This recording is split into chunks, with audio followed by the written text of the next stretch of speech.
Good morning, angels. Today is Monday, July 13th, and I'm waking up in a great mood. Yesterday really felt like a big shift. I had a lot of clickies. Sorry, my hair is wild. And it was a great day. It felt like I crossed a threshold to my new chapter. I walked away from an old version, but there's this time where you're not who you used to be, but you're not yet who you're gonna be. And I feel like I'm in the cocoon phase. You know, there in the 80s, growing up as in the 80s and 90s, there was a lot of like alien cocoon things happening with like gooey stuff. I just remember a lot of like goo. There's a couple of like creatures or God's creation that go through transitions and so gross. I think it's like dragonflies and butterflies. They go into this metamorphosis, and there's this time period where they're changing and transforming. They're all gooey. And I feel like I'm in that state. I'm going to emerge with my butterfly wings that are dry and beautiful, but right now they're still like drying off.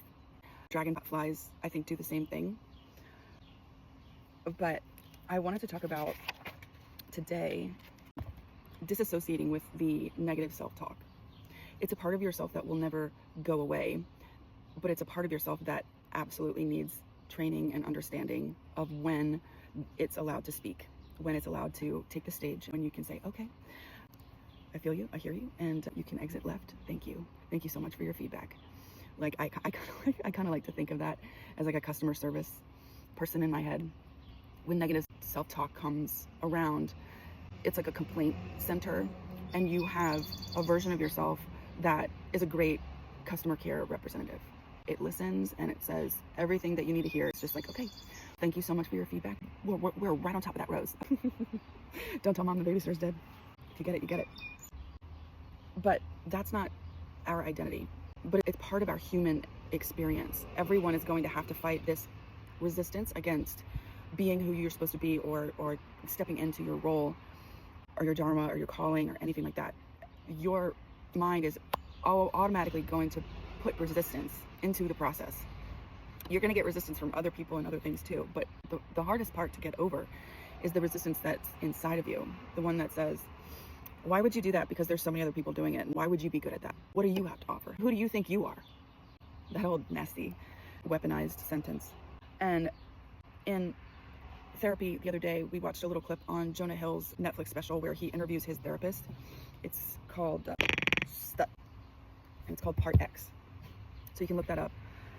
But the therapist that is his mentor says there's 3 aspects of reality that you're never going to escape. That's pain, uncertainty, and constant work. It's just not going to go away. However, once you have a conscious awareness of it, then you're like, this isn't bad. This is totally normal for me to have pain, uncertainty, and constant work. So at that point, you can say, all right, let's go get it. And the pain isn't signaling that I'm on the wrong path. The uncertainty is the mystery of life, which actually adds so much beauty.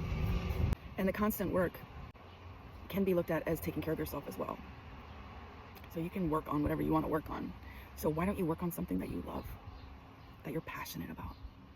Because if you're going to be constantly working at something, choose something good, right? I agree.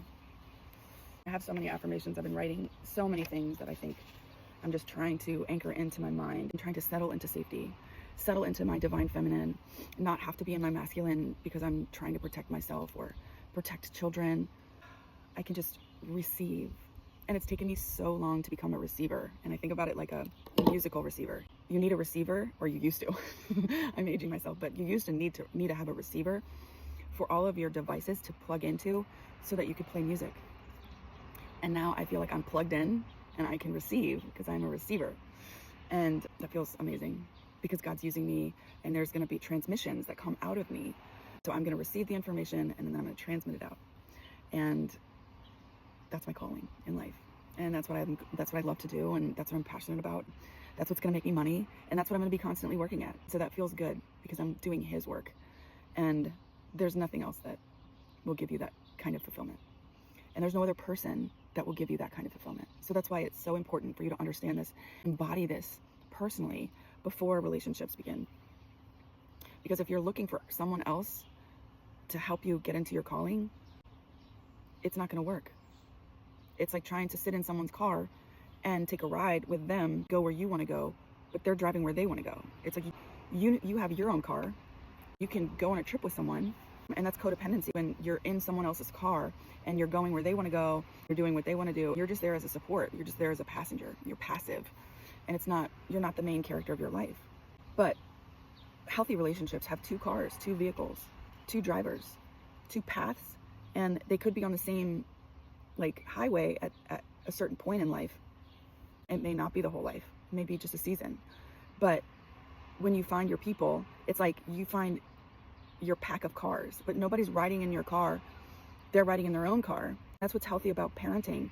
A lot of mothers and fathers, they think that their kids are supposed to ride in their car their whole lives. It's like, no, you made this person so they could have their own car, their own mission, their own destination. That's when you start having fun, because you can drive your own fucking car. Sorry for the F-bomb. And it's beautiful. You can pick the color you want. You can pick the kind of car you want. And then the people that are meant to ride with you, if you want to take a ride with me, look at L in the back of the Benzie. Oh, why do I live this way? Ooh, must be the money. So you can have all this freedom that you're wishing for. So the message today is just get out of my car. Get out of my car. Get into your own car and let's drive in the same direction to a great place. That's the message. Love you guys. Have a great day. Mwah.